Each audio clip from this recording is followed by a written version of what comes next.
ಎಲ್ಲರಿಗೂ ನಮಸ್ಕಾರ.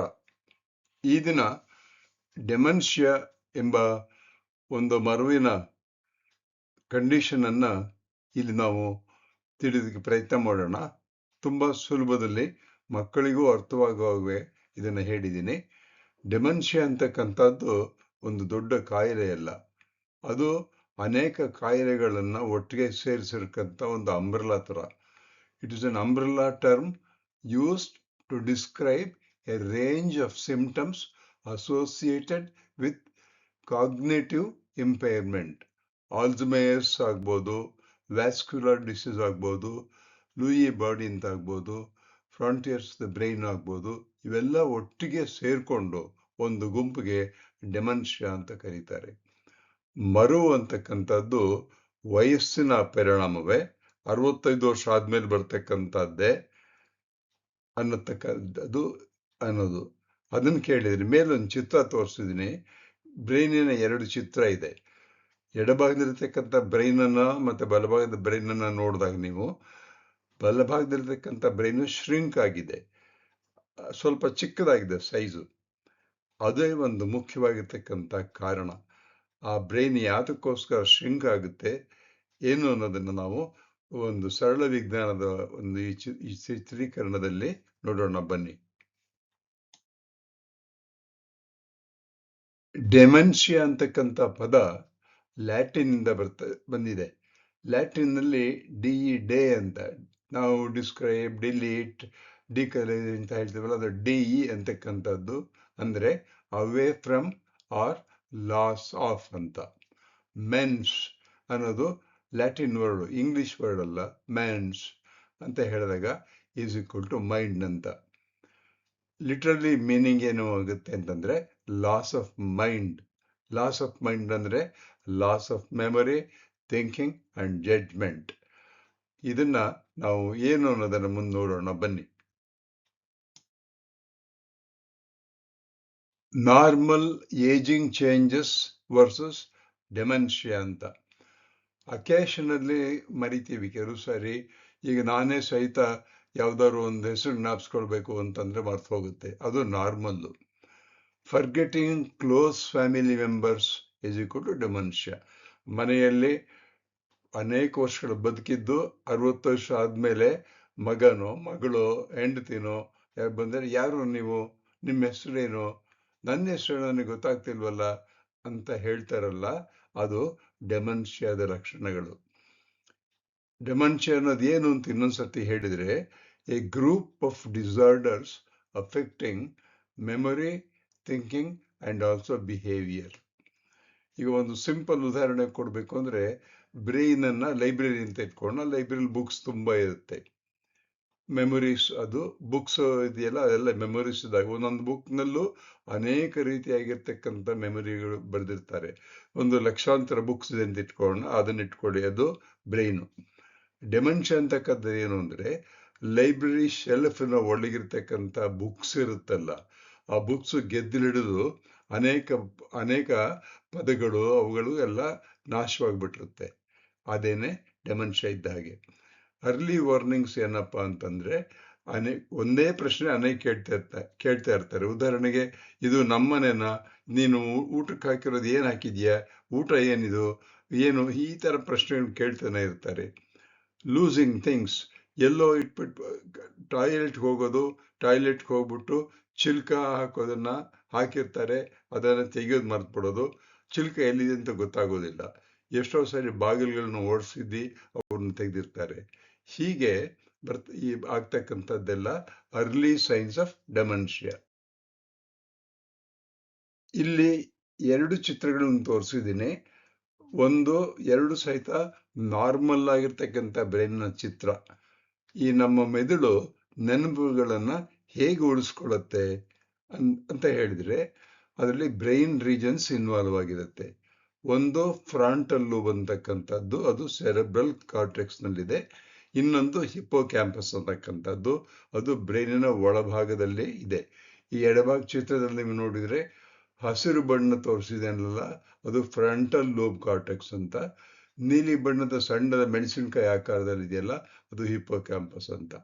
New memories are stored here. Neurons communicate electrical and chemical signals. ಅಂದ್ರೆ ಬ್ರೈನಿನ ಒಳಗೆ ಕೋಟ್ಯಾಂತರ 86 ಕೋಟಿ ನರಕೋಶಗಳಿವೆ, ನ್ಯೂರಾನ್ಸ್ ಇವೆ. ಅವುಗಳು ಒಂದಕ್ಕೊಂದು ಕನೆಕ್ಷನ್ ಮಾಡ್ಕೊಂಡಿರುತ್ತೆ. ಅದಕ್ಕೆ ಡೆಂಡ್ರೈಟ್ಸ್ ಅಂತ ಕರೀತಾರೆ, ಎಕ್ಸಾನ್ ಅಂತ ಕರೀತಾರೆ. ಇವುಗಳ ಮಧ್ಯೆ ಸಣ್ಣ ಸಣ್ಣ ಬ್ರಿಡ್ಜ್ಗಳ ತರ ಇರುತ್ತೆ. ಅಂದ್ರೆ ಒಂದಕ್ಕೊಂದು ಅಂಟ್ಕೊಂಡು ಸಿಮೆಂಟ್ ಆಗಿರಲ್ಲ, ಮಧ್ಯದಲ್ಲಿ ಸ್ವಲ್ಪ ಜಾಗ ಇರುತ್ತೆ. ಮುಂದೆ ತೋರಿಸ್ತೀನಿ. ಅದಕ್ಕೆ ಸಿನಾಪ್ಸಿಸ್ ಅಂತ ಕರೀತಾರೆ. ಅವುಗಳಲ್ಲಿ ತೊಂದರೆಯಾದಾಗ ನಮಗೆ ಡೆಮೆನ್ಷಿಯಾ ಅಂತಕ್ಕಂಥದ್ದು ಉಂಟಾಗುತ್ತೆ. ಇಲ್ಲಿ 4 ಚಿತ್ರಗಳನ್ನು ತೋರಿಸಿದ್ದೀನಿ. ಎಡಭಾಗದಲ್ಲೇ ಒಂದು ಸರಿಯಾಗಿರ್ತಕ್ಕಂಥ ನಾರ್ಮಲ್ ಆಗಿರ್ತಕ್ಕಂಥ ಬ್ರೈನು, ಬಲಭಾಗದಲ್ಲಿ ಒಂದು ಚಿತ್ರ ತೋರಿಸಿದ್ದೀನಿ. ಅದರಲ್ಲಿ 2 ಚಿತ್ರ ಇದೆ. ಒಂದು ನಕ್ಷತ್ರದ ಆಕಾರದಲ್ಲಿರ್ತಕ್ಕಂಥ ಒಂದು ಚಿತ್ರ ತುಂಬಾ ಉದ್ದನಾಗಿ ಕಾಣಿಸ್ತಾ ಇದೆ. ಅದಕ್ಕೆ ನ್ಯೂರಾನ್ಸ್ ಅಂತ ಕರೀತಾರೆ. ಆ ನ್ಯೂರಾನ್ಸ್ ನಲ್ಲಿ ಕೆಂಪಿಗಿರ್ತಕ್ಕಂಥದ್ದು ಇದೆಯಲ್ಲ, ಬ್ರಾಂಚ್ಗಳೆಲ್ಲ ಇರ್ತಕ್ಕಂಥದ್ದು, ಅದೇ ಸೆಲ್ ಬಾಡಿ ಅಂತ ಕರೀತಾರೆ.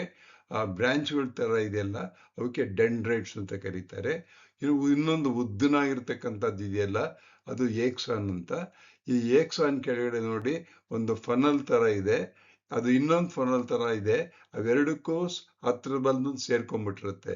ಅದೇ ಸೈನಾಪ್ಸ್ ಅಂತ ಕರೀತಾರೆ. ಆ ಸೈನಾಪ್ಸ್ ಒಂದಕ್ಕೊಂದು ಕೂಡ್ಕೊಂಡಿಲ್ಲ. ನೀವು ಅದನ್ನು ಈ ಎಡಭಾಗ ಚಿತ್ರದಲ್ಲಿ ನೋಡಿ, ದೊಡ್ಡದಾಗಿ ಪಿಂಕ್ ಚಿತ್ರದಲ್ಲಿ ಕೊಟ್ಟಿದ್ದೀನಿ. ಆ 2 ಎಂಡ್ಗಳು ಸೇರ್ಕೊಳ್ಳುತ್ತಲ್ಲ, ಅಲ್ಲಿ ಸ್ವಲ್ಪ ಜಾಗ ಬಿಟ್ಟಿರುತ್ತೆ. ಆ ಜಾಗದಲ್ಲಿ ಕೆಮಿಕಲ್ಸ್ ಉತ್ಪತ್ತಿ ಆಗುತ್ತೆ. ಆ ಕೆಮಿಕಲ್ಸ್ ಇದೆಯಲ್ಲ, ಅದೇ ಬಹಳ ಮುಖ್ಯವಾಗಿರ್ತಕ್ಕಂಥದ್ದು. ಅದು ಅದಕ್ಕೆ ನ್ಯೂರಲ್ ಸಿನಾಪ್ಸಿಸ್ ಏರಿಯಾ ಅಂತ ಕರೀತಾರೆ. ಅಲ್ಲಿ ಅನೇಕ ರೀತಿಯಾಗಿರ್ತಕ್ಕಂಥ ಬದಲಾವಣೆಗಳಾಗ್ತಿರುತ್ತೆ. ಸಿಗ್ನಲ್ಸು ಎಕ್ಸ್ಚೇಂಜ್ ಎಲ್ಲ ಆಗ್ತಾ ಇರುತ್ತೆ. ಇನ್ನೊಂದು ಬಲಭಾಗದಲ್ಲೂ ಸಹಿತ ಚಿತ್ರ ತೋರಿಸಿದ್ದೀನಿ. ಅಲ್ಲಿ ನೀಲಿದು ಒಂದು ಆರೋ ಮಾರ್ಕ್ ತೋರಿಸಿದ್ದೀನಿ. ಅದು ಏನಂತಂದ್ರೆ, ಆ ಸೆಲ್ ಬಾಡಿ ಇದೆಯಲ್ಲ, ಅದರಿಂದ ಸಿಗ್ನಲ್ಸು, ಕೆಮಿಕಲ್ ಸಿಗ್ನಲ್ಸು, ಎಲೆಕ್ಟ್ರಿಕಲ್ ಇಂಪಲ್ಸಸ್ಸು ಎಲ್ಲ ಬಂದು ಈ ಸಿನಾಪ್ಸಿಸ್ ಒಳಗಡೆ ಸೇರ್ಕೊಳ್ಳುತ್ತೆ. ಇದನ್ನ ನೆನಪಿಟ್ಕೊಳ್ಳಿ. ನೀವು ಮುಂದೇನಾದರೂ ಡಾಕ್ಟರ್ ಪರೀಕ್ಷೆ ಓದಿ ಬ್ರೈನ್ ಸ್ಪೆಷಲಿಸ್ಟ್ ಆಗಬೇಕು ಅಂದ್ರೆ ಇದು ಸಹಾಯ, ನಿಮಗೆ ಬೇಸಿಕ್ ಅಂಡರ್ಸ್ಟ್ಯಾಂಡಿಂಗ್ ಇದು. ಇಲ್ಲಿ ಬ್ರೈನಿನ ಒಂದು ಚಿತ್ರವನ್ನ ಸುಮ್ಮನೆ ತೋರಿಸಿದ್ದೀನಿ. ಅದರಲ್ಲಿ ಕೆಂಪು ಬಣ್ಣದ ಇದೆಯಲ್ಲ, ಅದು ಪ್ರೀ ಫ್ರಾಂಟಲ್ ಕಾರ್ಟೆಕ್ಸ್ ಅಂತಕ್ಕಂಥದ್ದು. ಇನ್ನೊಂದು ಸಣ್ಣದು ಒಂದು ಕ್ವಶನ್ ಮಾರ್ಕ್ ಕಿವಿ ತರ ಕಾಣಿಸ್ತಾ ಇದೆ ಒಳಗಡೆ, ಅದು ಹಿಪ್ಪೋಕ್ಯಾಂಪಸ್ ಅಂತಕ್ಕಂಥದ್ದು. ಆ ಹಿಪ್ಪೋಕ್ಯಾಂಪಸ್ ಅಲ್ಲೂ ಬೇರೆ ಬೇರೆ ಭಾಗಗಳಿವೆ. ಈಗ the hippocampus helps create and organise new memories. ಹೊಸ ಜ್ಞಾಪಕಗಳನ್ನ ಈ ಹಿಪ್ಪೋಕ್ಯಾಂಪಸ್ ಅಂತಕ್ಕಂಥದ್ರ ಒಳಗಡೆ ಆರ್ಗನೈಸ್ ಆಗಿರುತ್ತೆ. Long term memories are stored across many areas in the cerebral cortex. Cerebral cortex ಅಂತ ಇದೆಯಾ, ಪೂರ್ತಿ ಬ್ರೈನಿನ ಭಾಗ ಎಲ್ಲ ಸೇರ್ಕೊಂಡಾಗ ಕಾರ್ಟೆಕ್ಸ್ ಅಂತ ಬರುತ್ತೆ. ಅದರಲ್ಲಿ ಸೆರೆಬ್ರಮ್, ಸೆರೆಬೆಲ್ಲಮ್, ಮೆಡುಲ್ಲಾ ಅಬ್ಲಾಂಗೇಟ ಅಂತ ಇದೆ. ಈ ಸೆರೆಬ್ರಮ್ ಅಂತಕ್ಕಂಥ ಭಾಗದಲ್ಲಿ ಇದು ಎಲ್ಲ ಕಡೆನೂ ಲಾಂಗ್ ಟರ್ಮ್ ಮೆಮೊರೀಸ್ ಹಂಚ್ಕೊಂಡ್ಬಿಟ್ಟಿರುತ್ತೆ. ಪ್ರೀ ಫ್ರಾಂಟಲ್ ಕಾರ್ಟೆಕ್ಸ್ ಅಂತ ಹೇಳಿದಲ್ಲ, ಕಾರ್ಟೆಕ್ಸ್ ಮುಂದಿರ್ತಕ್ಕಂಥದ್ರಲ್ಲಿ ಶಾರ್ಟ್ ಟರ್ಮ್ ಮೆಮೊರೀಸ್ ಇರುತ್ತೆ. ಶಾರ್ಟ್ ಟರ್ಮ್ ಮೆಮೊರೀಸ್ ಅಂದ್ರೇನು ಅಂತ ಹೇಳಿದ್ರೆ, ಯಾವುದೋ ಒಂದು ಊರಿಗೆ ಹೋದಾಗ ಯಾರ್ದೋ ಹೆಸರೋ ಅಥವಾ ಟ್ರೈನ್ನಲ್ಲಿ ಯಾರೋ ಸಿಕ್ಕಾಗ ಅವ್ರನ್ನ ಜ್ಞಾಪಿಸ್ಕೊಂಡಿರ್ತೀವಿ. ಅವ್ರನ್ನ ಜ್ಞಾಪಿಸ್ಕೋಬೇಕು ಅಂದ್ರೆ ಅವ್ರ ಬಟ್ಟೆ ಹಾಕೊಂಡಿರೋದು, ಕನ್ನಡಕನೋ ಜ್ಞಾಪಕ ಬರುತ್ತೆ, ಗೊತ್ತಾಗ್ಬಿಡುತ್ತೆ.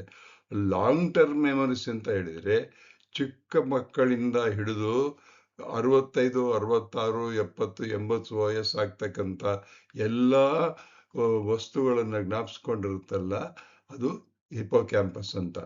ನಮ್ಮ ಮನೆ ಎಲ್ಲಿದೆ, ನಮ್ಮ ಮನೆ ಅಡ್ರೆಸ್ ಏನು, ನನ್ನ ಫೋನ್ ನಂಬರ್ ಏನು, ಫೋನನ್ನು ಹೇಗೆ ಮಾಡಬೇಕು, ಇವೆಲ್ಲವೂ ಸಹಿತ ಹಿಪ್ಪೋಕ್ಯಾಂಪಸ್ ನಲ್ಲಿ ಸ್ಟೋರ್ ಆಗಿರುತ್ತೆ. ಹಾಗಿದ್ರೆ ಮೆದುಳಿನ ಒಳಭಾಗದಲ್ಲಿ ನರಕೋಶಗಳಿಗೆ ಏನಾಗುತ್ತೆ ಡೆಮೆನ್ಷಿಯಾದಲ್ಲಿ ಅಂತ ಕೇಳಿದ್ರೆ, ಈ ಎಡಭಾಗದಲ್ಲಿ ಒಂದು ಕೆಂಪು ಚಿತ್ರ ತೋರಿಸಿದೆ ನೋಡಿ. ಅಲ್ಲಿ ಕೆಂಪು ಚಿತ್ರದಲ್ಲಿ 2 ಎಕ್ಸಾನ್ಗಳ ಮಧ್ಯೆ ಇರ್ತಕ್ಕಂಥ ಒಂದು ಭಾಗ ಬೀನ್ ಆಕಾರದಲ್ಲಿ ತೋರಿಸ್ತೀನಿ. ಅಲ್ಲಿ ಡ್ಯಾಮೇಜ್ ಆಗುತ್ತೆ. ಆಗ ನ್ಯೂರಾನ್ಸ್ಗೆ ಕನ್ಫ್ಯೂಷನ್ ಆಗುತ್ತೆ. ಡ್ಯಾಮೇಜ್ ನ್ಯೂರಾನ್ಸ್ ಅಥವಾ ಆ ಕೋಶಗಳಲ್ಲಿ ಪ್ರೋಟೀನ್ ಜಾಸ್ತಿ ಬಿಲ್ಡಪ್ ಆಗುತ್ತೆ, ಅಬ್ನಾರ್ಮಲ್ ಪ್ರೋಟೀನ್ಸು ಸಹಿತ ಅದ್ರಲ್ಲಿ ಸೇರ್ಕೊಳ್ಳುತ್ತೆ, ಕಮ್ಯುನಿಕೇಷನ್ನು ಫೇಲ್ಯೂರ್ ಆಗಿಬಿಡುತ್ತೆ. ಕಾರಣ ಸಿನಾಪ್ಸಸ್ಗಳ ಮಧ್ಯೆ ಜಾಗ ಇರುತ್ತಲ್ಲ, ಅದೇನೋ ಕಾರಣಗಳಾಗಿ ತಲೆ ಹೊಡ್ತಾ ಬಿದ್ದಾಗಲೋ ಅಥವಾ ಏನೋ ರೋಗ ಬಂದಾಗಲೋ, ಬ್ರೈನಿಗೆ ರೋಗ ಬಂದು ಏನೋ ಆಗಿ ಡ್ಯಾಮೇಜ್ಗಳಾಗ್ಬಿಡುತ್ತೆ. ಮತ್ತೆ ಕೆಲವು ನ್ಯೂರಾನ್ಸ್ ಏರಿಯಾದಲ್ಲಿ ಸತ್ತೋಗ್ಬಿಟ್ಟಿರುತ್ತೆ. ಕೆಳಭಾಗದಲ್ಲಿ ಒಂದು ಚಿತ್ರ ತೋರಿಸಿದೆ ನೋಡಿ, ಅಲ್ಲಿ ಬ್ರೈನಿನ ಒಳಗಿರ್ತಕ್ಕಂಥ ನ್ಯೂರಾನ್ಗಳು, ನರಕೋಶಗಳಲ್ಲಿ ತೊಂದರೆಯಾಗಿ ಕನೆಕ್ಷನ್ ಒಂದಕ್ಕೊಂದಕ್ಕೊಂದಕ್ಕೆಲ್ಲ ಬಿಟ್ಟೋಗ್ಬಿಟ್ಟಿದೆ. ಆಗಿರ್ತಕ್ಕಂಥ ಸನ್ನಿವೇಶ ಬಂದಾಗ ಅದು ಡೆಮೆನ್ಷಿಯಾ ಶುರುವಾಗುತ್ತೆ. ದೂರವಾಣಿ ತಂತಿಗಳು ಕೆಟ್ಟು ಹೋದಾಗ ಅಥವಾ ಕಟ್ಟಾದಾಗ ಫೈಬರ್ಸ್ ಕೆಲಸ ಸರಿ ಮಾಡದೇ ಹೋದರೆ ಮೊಬೈಲ್ನಲ್ಲಿ ನಮಗೆ ಸರಿಯಾಗಿ ಕೇಳಿಸಲ್ಲ. ನಾವು ಮನೆ ಒಳಗಿಂದ ಮಾತಾಡಿದ ಕೆಲವು ಸಾರಿ ಹೊರಗಡೆ ಬಂದು ಮಾತಾಡ್ತಾ ಇರ್ತೀವಿ. ಹಾಗೇನೆ ನರಕೋಶಗಳ ಒಳಭಾಗದಲ್ಲಿ ಶಕ್ತಿ ಕಡಿಮೆ ಆಗೋದು ಯಾವಾಗ ಅಂದರೆ ಎಲೆಕ್ಟ್ರಿಕಲ್ ಸಿಗ್ನಲ್ಸ್ ಕಡಿಮೆ ಆದಾಗ, ಕೋಶಗಳು ಡ್ಯಾಮೇಜ್ ಆದಾಗ, ಈ ರೀತಿ ಆದಾಗ ಅವುಗಳ ಶಕ್ತಿ ಕಡಿಮೆ ಆಗುತ್ತೆ.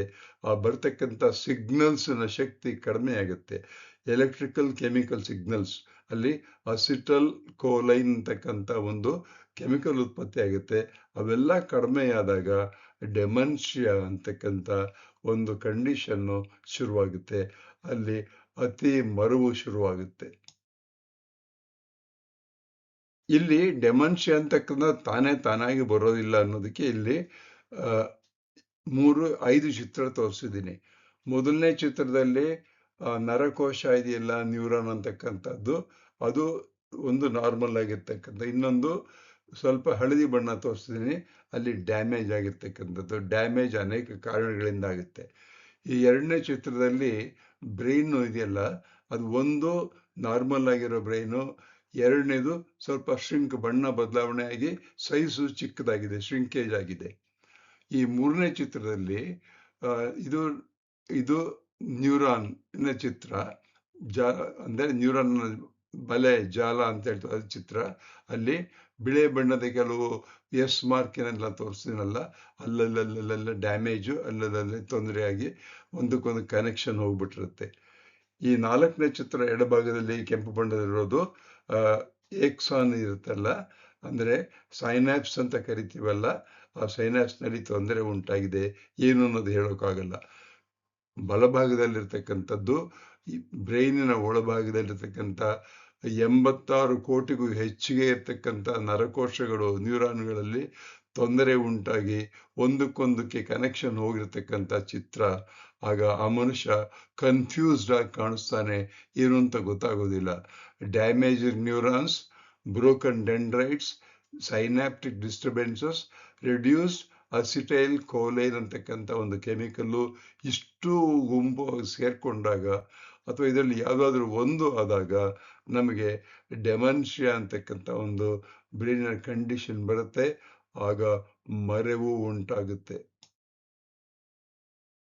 ಈ ಮರೆವು ಅಥವಾ ಡೆಮೆನ್ಷಿಯಾ ಅಂತಕ್ಕಂಥದ್ದು ಒಂದೇ ಸಾರಿ ಬರೋದಿಲ್ಲ. ಅದು ಅಕಸ್ಮಾತ್ ಬ್ರೈನ್ಗೆ ಏನಾದರೂ ಆಕ್ಸಿಡೆಂಟ್ ಆಗಿ ಹೊಡೆತ ಜೋರಾಗಿ ಬಿದ್ದಾಗ ಬ್ರೈನಿನ ಒಳಭಾಗದಲ್ಲಿ ಎಲ್ಲ ಡ್ಯಾಮೇಜ್ ಹೋಗಿ ಅವರು ಬದುಕಿದ್ದಾಗ ಮಾತ್ರ ಅದು ಸಾಧ್ಯ. ಇಲ್ಲ ನಾರ್ಮಲ್ ಆಗಿದ್ದರೆ, ನಾರ್ಮಲ್ ಮೆಮೊರಿ, ಮೈಲ್ಡ್ ಫರ್ಗೆಟ್ಫುಲ್ನೆಸ್ ಅಂತ. ಅಂದರೆ ನಾರ್ಮಲ್ ಆಗಿರೋದು ಮೈಲ್ಡ್ ಆಗೆಲ್ಲ ಫರ್ಗೆಟ್ಫುಲ್ನೆಸ್ ಇರುತ್ತೆ. ಈಗ ನನಗೇನೆ ಕೆಲವು ಸಾರಿ ಬಟ್ಟೆ ಹಾಕ್ಕೊಂಡಿರ್ತೀನಿ, ಅದರೊಳಗಡೆ ಜೋಬ್ನಲ್ಲಿ ಮೊಬೈಲ್ ಇಟ್ಬಿಟ್ಟಿರ್ತೀನಿ, ಎಲ್ಲ ಓಡೋಗಿ ಬಂದ್ಬಿಟ್ಟು ಮರ್ತ್ಬಿಟ್ಟು 4-5 ಹೆಂಗಿದ್ರೆ ಯಾವ ಅಂಗಿಯಲ್ಲಿ ಇಟ್ಟಿದ್ದೀನಿ ಅಂತ ಹುಡುಕ್ತೀನಿ. ಅದು ನಾರ್ಮಲ್ ಆಗಿರ್ತಕ್ಕಂಥದ್ದು ಫರ್ಗೆಟ್ಫುಲ್ನೆಸ್ಸು, ಜ್ಞಾಪಕ ಕಳ್ಕೊಳ್ತದ್ದು. ಅರ್ಲಿ ಡೆಮೆನ್ಷಿಯಾದಲ್ಲಿ ಏನಂದರೆ ಫರ್ಗೆಟಿಂಗ್ ನೇಮ್ಸ್, ನಮ್ಮ ಹೆಸರೇ ನಮಗೆ ಕೆಲವು ಸತಿ ಮರ್ತೋಗುತ್ತೆ ಅಂತ ಹೇಳ್ತಾರೆ. ಇದು ರಿಸರ್ಚ್ ಮಾಡಿ ಹೇಳ್ತಕ್ಕಂಥವ್ರ ವಿಚಾರವನ್ನು ನಾನು ಇಲ್ಲಿ ಬರೆದಿದ್ದೀನಿ. ಮಾಡ್ರೇಟ್ ಸ್ಟೇಜು, ಸ್ವಲ್ಪ ಮಾಡ್ರೇಟ್ ಆಗಿರೋದು ಬಂದು ಅಂದರೆ get lost in familiar places. ಮನೆಯಲ್ಲೇ ಸಹಿತ ಕಕ್ಕಸ್ ರೂಮ್ ಎಲ್ಲಿದೆ, ಬಾತ್ರೂಮ್ ಎಲ್ಲಿದೆ, ಅಡುಗೆ ಮನೆಯಲ್ಲಿದೆ ಅಂತಕ್ಕಂಥದ್ದು ಮರ್ತೋಗುತ್ತೆ. ಇದಕ್ಕೆ ಬೇಕಾದಷ್ಟು ಉದಾಹರಣೆಗಳಿವೆ. ಬೇಕಾದಷ್ಟು ಮನೆಗಳಲ್ಲಿ ನಾನು ಮನೆಗಳ ಒಳಭಾಗದಲ್ಲಿ ಬಚ್ಚಲ ಮನೆಗೆ ಅಥವಾ ಟಾಯ್ಲೆಟ್ಗೆ ಬೋರ್ಡ್ ಹಾಕಿರೋದನ್ನು ನೋಡಿದ್ದೀನಿ. ಕಾರಣ ಅವರು ಪೇಷಂಟ್ಸು ಓದ್ತಾರೆ, ಅರ್ಥವಾಗುತ್ತೆ, ಆದರೆ ಜ್ಞಾಪಕ ಬರೋದಿಲ್ಲ. ಸಿವಿಯರ್ ಡ್ಯಾಮೇಜ್ ಆದಾಗ ಕ್ಯಾನ್ ನಾಟ್ ರಿಕಗ್ನೈಸ್ ಫ್ಯಾಮಿಲಿ. 65-70 ವರ್ಷ ಆದಾಗ ಅವರ ಎದುರಿಗೆ ಮಗನೇ ಬಂದು ನಿಂತ್ಕೊಂಡಾಗ, ನೀನ್ ಯಾರಪ್ಪ, ಇಲ್ಲಿ ಬಂದಿದೀಯಾ, ಯಾಕೆ ಬಂದಿದೀಯಾ, ನಮ್ಮನೆ ಯಾಕೆ ಬಂದಿದ್ಯಾ ನೀನು ಅಂತ ಕೇಳ್ಬೋದು. ಹೆಂಡತಿ ಬಂದು ಎದುರಿಗೆ ನಿಂತ್ಕೊಂಡಾಗ, ಯಾರು ನೀನು, ನಿನ್ನೆಲ್ಲೋ ನೋಡ್ದಂಗಿದ್ದೀರ ನಾನು ಅಂತ ಹೇಳ್ಬೋದು. ಹೀಗೆ ಅದು ಫ್ಯಾಮಿಲಿ ಮೆಂಬರ್ಸ್ನೇ ನಾವು ಗುರುತಿರಿದಾಗ, ಆ ಸ್ಟೇಜ್ ಬಂದಾಗ ಅದು ತುಂಬಾ ಸಿವಿಯರ್ ಸ್ಟೇಜು. ಅಡ್ವಾನ್ಸ್ ಸ್ಟೇಜ್ ಇನ್ನೂ ಮುಂದಕ್ಕೆ ಹೋಯ್ತು ಅಂತಂದ್ರೆ ಲಾಸ್ ಆಫ್ ಆಲ್ ಮೆಮೊರೀಸ್, ಏನೂ ಜ್ಞಾಪಕ, ಏನೂ ಗೊತ್ತಾಗಲ್ಲ. ಕೂತಿರ್ಬೋದು, ಊಟವೇ ಮಾಡೋದಿಲ್ಲ. ಟೇಬಲ್ ಮೇಲೆ ತಿಂಡಿ ತಂದಿಟ್ರೆ ಗಂಟೆಗಟ್ಟಲೆ ಅದ್ರ ಮುಂದೆ ಹಾಗೆ ಹೀಗೆ ನೋಡ್ತಾ ಕೂತಿರ್ಬೋದು, ತಿನ್ನೋದೇ ಇಲ್ಲ. ತಿಂತಾ ಇದ್ದರೆ ಸುಮ್ಮನೆ ತಿಂತಾನೆ ಇರ್ತಾರೆ. ಪ್ಲೇಟ್ ಖಾಲಿಯಾಗಿದ್ರು ಪ್ಲೇಟ್ನಲ್ಲಿ ಆಹಾರ ಇದೆ ಅಂತ ಚಮಚದಲ್ಲೋ ಅಥವಾ ಕೈಯಲ್ಲೋ ತಿಂತಾನೆ ಇರ್ತಕ್ಕಂಥದ್ದು. ಈ ರೀತಿಯಾದಾಗ ಅದು ಅಡ್ವಾನ್ಸ್ಡ್ ಕಂಡೀಷನ್ನು, ಕಡೆಯ ಕಂಡೀಷನ್ನು. ಮುಂದೆ ಜೀವನ ಅವರು ಇರ್ತಾರೆ ಅಂತ ಗೊತ್ತಾಗೋದಿಲ್ಲ. ಲೈಫ್ ಎಂಡಿಂಗ್ ಸ್ಟೇಜ್ ಅದು. ಆ ಟೈಮ್ನಲ್ಲಿ ಫುಲ್ ಟೈಮ್ ಕೇರು ಬೇಕಾಗುತ್ತೆ. ಇದು ಡೆಮೆನ್ಷಿಯಾದ ಹಂತಗಳು. ಇನ್ನು ಒಂದು ಸರ್ತಿ ಹೇಳ್ತೀನಿ, ಡೆಮೆನ್ಷಿಯಾ ಉಂಟಾಗೋದಕ್ಕೆ ಏನು ಕಾರಣ ಇರ್ಬೋದು ಅಂತ ಹೇಳಿದ್ರೆ, ಒಂದು ಏಜಿಂಗ್. 65 ವರ್ಷ ಆದಮೇಲೆ ಮಾತ್ರ ಈ ನಾನು ಹೇಳಿದ ಕೆಲವು ಲಕ್ಷಣಗಳನ್ನು ಕಾಣ್ಬೋದು. ತುಂಬಾ ಹೈ ಬ್ಲಡ್ ಪ್ರೆಷರ್ ಇರಬೇಕಾಗುತ್ತೆ ಆ ಟೈಮ್ನಲ್ಲಿ. ಡಯಾಬಿಟ್ಸ್ ಬಹಳ ದಿನಗಳಿಂದ ಇದ್ದು ಡಯಾಬಿಟ್ಸ್ಗೆ ಏನೂ ಅವರು ಕಂಟ್ರೋಲ್ ಮಾಡದೇ ಇದ್ದಾಗ ಆಗ್ಬೋದು. ಸ್ಮೋಕಿಂಗ್ ಜಾಸ್ತಿ ಆದಾಗ, ಡಿಪ್ರೆಷನ್, ಕೆಲವರಿಗೆ ಯಾವಾಗಲೂ ಡಿಪ್ರೆಷನ್, ಏನೋ ತೊಂದರೆಯಾಗಿ ಬ್ರೈನು ಯಾವಾಗಲೂ ಡಿಪ್ರೆಷನ್ ಅಲ್ಲಿ ಇರುತ್ತೆ. ಎಕ್ಸ್ಪ್ರೆಸ್ ಆಲ್ಕೋಹಾಲ್ ಕನ್ಸಂಪ್ಷನ್, ತುಂಬಾ ಜಾಸ್ತಿ ಆಲ್ಕೋಹಾಲ್ ಕುಡಿದಾಗ ನಾವು ನೋಡಿದೀವಿ, ವೆಸ್ಟರ್ನ್ ಕಂಟ್ರೀಸ್ನಲ್ಲಿ ಡೆಮೆನ್ಷಿಯಾ ಇರ್ತಕ್ಕಂಥ ಗಂಡಸರು ಹೆಂಗಸರು ಜಾಸ್ತಿ ಇದ್ದಾರೆ ಇಂಡಿಯಾಕ್ಕೆ ಕಂಪೇರ್ ಮಾಡಿದರೆ. ಕಾರಣ ಏನಂದ್ರೆ ಅವರಲ್ಲಿ ಆಲ್ಕೋಹಾಲ್ ಕನ್ಸಂಪ್ಷನ್ ಜಾಸ್ತಿ ಇರುತ್ತೆ. ಸ್ಟ್ರೋಕ್ ಆದಾಗ, ಲ್ಯಾಕ್ ಆಫ್ ಫಿಸಿಕಲ್ ಆಕ್ಟಿವಿಟಿ ಇದ್ದಾಗ, ಪೂರ್ ಸ್ಲೀಪ್, ಇಡೀ ವರ್ಷ 65-70 ವರ್ಷ ನಿದ್ದೆನೇ ಇಲ್ಲದೆ ಹೋದಾಗ, ನಿದ್ದೆ ತುಂಬಾ ಕಡಿಮೆ ಆದಾಗ, ಸೋಷಿಯಲ್ ಐಸೋಲೇಷನ್ ಆದಾಗ, ಯಾರ ಜೊತೆಗೂ ಸೇರ್ಕೊಳ್ಳದೆ ಒಬ್ಬರೇ ಇರ್ತಾರಲ್ಲ ಅವರಿಗೆ. ಅಂದ್ರೆ ಕೇಳ್ಬೋದು, ಸ್ವಾಮಿಗಳು ಇವರೆಲ್ಲ ಯಾರ ಜೊತೆಗೂ ಸೇರ್ಕೊಳ್ಳಲ್ವಲ್ಲ, ಅವ್ರು ಯಾಕೆ ಡೆಮೆನ್ಷಿಯಾ ಬರಲ್ಲ ಅಂತ. ಆಗ ಏನ್ ಹೇಳ್ಬೇಕು ಅಂದ್ರೆ, ಅವ್ರು ಯಾವಾಗಲೂ ಧ್ಯಾನ, ಯೋಚನೆ, ಅವ್ರ ಬ್ರೈನ್ ಯಾವಾಗಲೂ ಕೆಲಸ ಮಾಡ್ತಾ ಇರುತ್ತೆ. ಹಿಯರಿಂಗ್ ಲಾಸ್ ಜಾಸ್ತಿ ಆದಾಗ, ಒಬೆಸಿಟಿ, ಊಟ ತಿಂಡಿ ಜಾಸ್ತಿ ಆದಾಗ, ಇವೆಲ್ಲ ಆದಾಗ ಜೀನ್ಸ್ನಲ್ಲಿ ಇಶ್ಯೂಸ್ ಕ್ರಿಯೇಟ್ ಆಗುತ್ತೆ. ಜೀನ್ಸ್ ಇಂದನೂ ಸಹಿತ ಇವೆಲ್ಲವೂ ಸಹಿತ ಆಗ್ಬೋದು. ಅದರಿಂದ ಜೆನೆಟಿಕ್ಸ್ ಸಹಿತ ಡೆಮೆನ್ಷಿಯಾದಲ್ಲಿ ಒಂದು ಪಾತ್ರ ವಹಿಸಿದೆ. ಸಾಮಾನ್ಯವಾಗಿ ನಾವು ಡೆಮೆನ್ಷಿಯಾನ ಹೇಗೆ ತಡಿಬಹುದಪ್ಪ ಅಂತ ಹೇಳಿದ್ರೆ, regular walking, healthy food, blood pressure control, diabetes control, good sleep, reading and learning all the time, social interaction all the time, keep the brain active with puzzles, reading and learning all the time. Forgetfulness ಮರೆತು ಬರುತ್ತೆ. ಕೆಲವು ಸಾರಿ ಬಂದಾಗ forgetfulness ಅಂತೇಳಿ ಅದು ಬಂದಾಗ ಅದು dementia ಅಂತ ಅನ್ಕೋಬಾರ್ದು.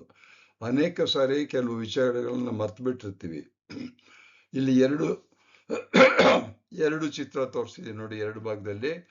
ಒಂದು ಕಾಮನ್ ಇನ್ ಯಂಗ್ ಪೀಪಲ್ ಅಂತ, ಇನ್ನೊಂದು ಡೆಮೆನ್ಷಿಯಾ ಅಂತ. Common in young people forgetfulness ಏನಾಗುತ್ತೆ, ಕೀಸ್ ಮಿಸ್ಪ್ಲೇಸ್ ಆಗಿರುತ್ತೆ. Forgetting A name of temporary, ಯಾರ್ದು ಹೆಸರು ಮರ್ತೋಗಿ ತಲೆ ಕೆದ್ರಕೋ ಜ್ಞಾಪಕ ಬಂತು ಅಂತ ಹೇಳ್ತೀವಿ. ಇಂಪ್ರೂವ್ಡ್ ವಿತ್ ರೆಸ್ಟ್ ಜಾಸ್ತಿ ತಗೊಂಡಾಗ ಆ ಫರ್ಗೆಟ್ಫುಲ್ನೆಸ್ ಅದಕ್ಕೆ ರೆಸ್ಟ್ ಬೇಕು ಅಂತ ಹೇಳ್ತಾರೆ. ಅರ್ಧ ಗಂಟೆ ಮಲ್ಕೊಳ್ತಾರೆ, ಕುರ್ಚಿ ಮೇಲೆ ಮಲ್ಕೊಳ್ತಾರೆ. ಕಂಪ್ಯೂಟರ್ನ ಕೆಲಸ ಮಾಡೋರು ಗಂಟೆಗಟ್ಟಲೆ ಕೆಲಸ ಮಾಡಿದಾಗ ಅವ್ರಿಗೆ ಕಾಫಿ ತಿಂಡಿಗೆ ಟೈಮ್ ಕೊಡ್ತಾರೆ, ಕುರ್ಚಿ ಮೇಲೆ ರೆಸ್ಟ್ ತಗೊಳ್ಳಿ ಅಂತ ಹೇಳ್ತಾರೆ. ಇವೆಲ್ಲ ಯಂಗ್ಸ್ಟರ್ಸ್ ಅಲ್ಲಿ ಆಗ್ತಕ್ಕಂಥದ್ದು, ಅಂದ್ರೆ 65 ವರ್ಷದ ಒಳಗೆ ಆಗ್ತಕ್ಕಂಥ ಒಂದು ಮರುವು. ಡೆಮೆನ್ಷಿಯಾ ಅಂತಕ್ಕಂಥದ್ದು ಬಂದಾಗ ಏನಾಗುತ್ತೆ, 65 ವರ್ಷದ ಮೇಲೆ ಫರ್ಗೆಟಿಂಗ್ ವಾಟ್ ಕೀಸ್ ಆರ್, ಬೀಗದ ಕೈ ಎಲ್ಲಿದೆ, ಯಾವುದಕ್ಕೆ. ಒಂದು ಬಂಚ್ ಕೀ ಕೊಟ್ರೆ ಯಾವ ಬೀಗಕ್ಕೆ ಯಾವ್ದು ಬೀಗಕ್ಕೆ ಹಾಕ್ಬೇಕು ಅನ್ನೋದು ಮರ್ತೋಗುತ್ತೆ. ಫರ್ಗೆಟಿಂಗ್ ಕ್ಲೋಸ್ ಫ್ಯಾಮಿಲೀಸ್, ನಮ್ಮ ತುಂಬಾ ಹತ್ತಿರದ ರಿಲೇಟಿವ್ಸ್ ಮನೆಗೆ ಬಂದಾಗ ನೀವು ಯಾರು ಅಂತ ಕೇಳ್ಬೋದು. ನಾನು ಎಲ್ಲಿದ್ದೀನಿ ಅಂತ ಕೇಳ್ಬೋದು. ನಮ್ ಬಚ್ಚಲ ಮನೆಯಲ್ಲಿದೆ, ಅಕ್ಕಸ್ ಮನೆಯಲ್ಲಿದೆ ಅಂತ ಕೇಳ್ಬೋದು. ಊಟಕ್ಕೆ ಕೂತಾಗ ಊಟ ಮಾಡದೆ ಹಾಗೆ ಕೂತಿರ್ಬೋದು, ತಟ್ಟೆ ಮುಂದೆ ಏನಿಟ್ಟಿದ್ಯಾ ಅಂತ ಕೇಳ್ಬೋದು. ಬರ್ತಾ ಬರ್ತಾ ಜಾಸ್ತಿ ಆಗ್ತಾ ಬರುತ್ತೆ. ಡೆಮೆನ್ಷಿಯಾ ಕಡಿಮೆ ಆಗೋದೇ ಇಲ್ಲ. ಅದು ಸಾಮಾನ್ಯವಾಗಿ ಒಂದ್ಸತಿ ಬಂದಾಗ ಯೂಶಲಿ ಅದು ಪ್ರೋಗ್ರೆಸಿವ್, ಒಂದಾಗುತ್ತಲೂ ಒಂದು ಮುಂದಕ್ಕೆ ಹೋಗ್ತಾನೆ ಇರುತ್ತೆ. ತುಂಬಾ ಕಡಿಮೆಯ ವಯಸ್ಸಿನಲ್ಲಿ ಅಂದ್ರೆ 20 ವರ್ಷ, 30 ವರ್ಷದವರು, 40 ವರ್ಷದವ್ರಿಗೆ ಕೆಲವು ಸಾರಿ ಡೆಮೆನ್ಷಿಯಾ ಅಂತಕ್ಕಂಥದ್ದು ಉಂಟಾಗುತ್ತೆ. ಅದು ಸಾಮಾನ್ಯ ಅಲ್ಲ, ಅದು ಸ್ಪೆಷಲ್ ಆಗಿ ಆಗ್ತಕ್ಕಂಥದ್ದು. ಅದಕ್ಕೇನ್ ಕಾರಣ ಇರ್ಬೋದು ಅಂದ್ರೆ ಜೆನೆಟಿಕ್ ಡಿಸಾರ್ಡರ್ ಆಗ್ಬೋದು, ಮೆಟಬಾಲಿಕ್ ಡಿಸಾರ್ಡರ್ ಆಗ್ಬೋದು, ಬ್ರೈನ್ ಇನ್ಫೆಕ್ಷನ್ಸ್ ಆಗಿರ್ಬೋದು, ಬ್ರೈನ್ಗೆ ಇಂಜುರಿ ಆಗಿರ್ಬೋದು, ಆಟೋ ಇಮ್ಯೂನ್ ಸಿಸ್ಟಮ್ ಹೋಗಿರ್ಬೋದು. ಅರ್ಲಿ ಆನ್ಸೆಟ್ ಆಫ್ ಡೆಮೆನ್ಷಿಯಾ ಅನೇಕ ಸಾರಿ ಆಗುತ್ತೆ, ಬಹಳ ಕಡಿಮೆ ಜನಗಳಿಗಾಗುತ್ತೆ. ಮತ್ತೆ ಫ್ಯೂ ಇನ್ಹೆರಿಟೆಡ್ ಜೀನ್ಸ್ನ ಒಳಭಾಗದಲ್ಲಿ ತೊಂದರೆಯಾಗಿದ್ದರೆ, ನಮ್ಮ ಮುತ್ತಾತನೋ ನಮ್ಮ ಹಿಂದಿನವರು ಯಾರಿಗೂ ಏನೋ ಒಂದು ತೊಂದರೆಯಾಗಿ DNA ಇರತಕ್ಕಂಥ ಜೀನ್ಸ್ಗೆ ತೊಂದರೆ ಆದಾಗ ಅದು ಜೀನ್ಸ್ ಅಂತಕ್ಕಂಥದ್ದಿಂದ ಸಹಿತ ಈ ಡೆಮೆನ್ಷಿಯಾ ಅಂತಕ್ಕಂಥದ್ದು ಬರಬಹುದು. ಅರ್ಲಿ ಸ್ಟೇಜ್ನಲ್ಲಿ ಡೆಮೆನ್ಷಿಯಾದ ಒಂದು ಲಕ್ಷಣ ಕಂಡು ಬಂದಾಗ ತಕ್ಷಣ ವೈದ್ಯರನ್ನ ಸಂಪರ್ಕನೆ ಮಾಡಲೇಬೇಕು. Frequent memory loss, getting lost in familiar places, difficulty in managing money, difficulty in using mobile phone, personality changes, ಅಂದ್ರೆ ಬಟ್ಟೆ ಹಾಕೊಳ್ದೇ ಇರ್ಬೋದು, ನಿಕ್ಕರ್ ಹಾಕೊಂಡಿದೀನಿ ಅಂತ ಅನ್ಕೋಬಹುದು, ಪಂಚೆ ಉಟ್ಕೊಂಡಿದೀನಿ ಅನ್ಬೋದು, ಶರ್ಟ್ ಹಾಕೊಂಡಿದೀನಿ ಅಂತ ಹಾಗೆ ಹೊರಗಡೆ ಹೋಗ್ಬೋದು. ಇವೆಲ್ಲ ಆದಾಗ ಫೆಮಿಲಿಯರ್ ಡೈಲಿ ಟಾಸ್ಕ್, ಹಲ್ಲುಚ್ಕೊಳ್ಳೋದು ಮರ್ತು ಹೋಗೋದು, ಊಟ ಮರ್ತು ಹೋಗೋದು, ಮಲ್ಕೊಳ್ಳೋದು ಮರ್ತು ಹೋಗ್ಬೋದು. ಇವೆಲ್ಲ ಆದಾಗ ಯೂಸಿಂಗ್ ಕಾಮನ್ ಎಕ್ಸಾಂಪಲ್ಸ್ ಮನೆಯಲ್ಲಿ ನೋಡ್ಬೇಕು ಅಂದ್ರೆ, ಫೋನ್ ಕೊಟ್ರೆ ಫೋನ್ ಯೂಸ್ ಮಾಡೋಕ್ ಬರೋದಿಲ್ಲ, ಏನಿದು ಅಂತ ಕೇಳ್ತಾರೆ. ಹೆಂಗಸರಿಗೆ ಕುಕಿಂಗ್, ಅಡಿಗೆ ಮನೆಗೆ ಹೋದಾಗ ಅಡಿಗೆ ಏನ್ ಮಾಡ್ಬೇಕು ಅಂತ ಗೊತ್ತಾಗಲ್ಲ, ಒಲೆ ಮುಂದೆ ಹಾಗೆ ನಿಂತಿರ್ತಾರೆ. ಟೇಕಿಂಗ್ ಮೆಡಿಸಿನ್ಸ್ ಕರೆಕ್ಟಿವ್ಲಿ, ಅಂದ್ರೆ ಮೆಡಿಸಿನ್ಸ್ ಕೊಟ್ಟರು ತಗೊಳ್ಳೋದಿಲ್ಲ. ಇವೆಲ್ಲ ಬಂದಾಗ ವೈದ್ಯರನ್ನ ನೋಡ್ಲೇಬೇಕು. ಡೆಮೆನ್ಷಿಯಾ ಬಗ್ಗೆ ಒಂದು ವಿಡಿಯೋಕರಣ ಮಾಡಿದ್ದೇನಲ್ಲ, ಅದು ಯಾಕೋ ಮನಸ್ಸಿಗೆ ಮಾಡಬೇಕು ಅಂತ ಅನಿಸಿಕೆಯಾಯ್ತು, ಅದನ್ನ ಮಾಡಿದ್ದೀನಿ. ಇದನ್ನ ನೋಡಿ ತಿಳ್ಕೊಳ್ಳೋಕೆ ಪ್ರಯತ್ನ ಮಾಡಿ. ಇದರ ಕಾನ್ಸೆಪ್ಟು, ಡಿಸೈನು, ವಾಯ್ಸು ನಂದು, CG ನಾಗರಾಜ. ಅಕಾಡೆಮಿಕ್ ಸಪೋರ್ಟ್ ಇದಕ್ಕೆ ChatGPT ಮತ್ತೆ ಇಂಟರ್ನೆಟ್ ಮತ್ತೆ ಕೆಲವು ಪುಸ್ತಕಗಳನ್ನು ಓದಿದ್ದೀನಿ. ಇತ್ತೀಚೆಗೆ ಒಬ್ಬ ನನ್ನ ಅಳಿಯಂದ್ರು ಬರೆದಿರ್ತಕ್ಕಂಥ ಒಂದು ಪುಸ್ತಕ, ಆ ಪುಸ್ತಕದ ಹೆಸರು ಏನು ಅಂತಂದ್ರೆ ಮೆಮೊರೀಸ್ ಎಡ್ಜ್ ಅಂತಕ್ಕಂಥ ಒಂದು ಪುಸ್ತಕ. ಈ ಪುಸ್ತಕಗಳನ್ನೆಲ್ಲ ಓದಿ ಯೂಟ್ಯೂಬ್ನ ಮಾಡಬೇಕು ಅಂತ ತೀರ್ಮಾನ ಮಾಡಿದ್ದೀನಿ. ಇದನ್ನ ನಿಮಗೆ ಇಷ್ಟವಾದರೆ ಬೇರೆಯವ್ರಿಗೆ ಹೇಳಬೇಕು ಅಂದರೆ ನನ್ನ ಯೂಟ್ಯೂಬ್ ಚಾನಲ್ ನೋಡಿ. ಚಾನಲ್ ಹೆಸರು @ನಾಗರಾಜ ಚಿತ್ರದುರ್ಗ 1938. ಎಲ್ಲರಿಗೂ ನಮಸ್ಕಾರ. ಎಲ್ಲರಿಗೂ ಒಳ್ಳೆಯದಾಗಲಿ. ಯಾರಿಗೂ ಸಹಿತ ಡೆಮೆನ್ಷಿಯಾ ಬರಬಾರ್ದು ಅಂತ ದೇವರಲ್ಲಿ ಪ್ರಾರ್ಥನೆ ಮಾಡ್ಕೊಳ್ಳೋಣ. ಡೆಮೆನ್ಷಿಯಾ ಅಂತಕ್ಕಂಥದ್ದು ಒಂದು ತುಂಬಾ ತೊಂದರೆ ಕೊಡ್ತಕ್ಕಂಥ ಒಂದು ಬ್ರೈನಿನ ಕಂಡೀಷನ್ನು, ಅದು ಯಾರಿಗೂ ಬರೋದು ಬೇಡ ಅಂತ ಪ್ರೇಯರ್ ಮಾಡೋಣ.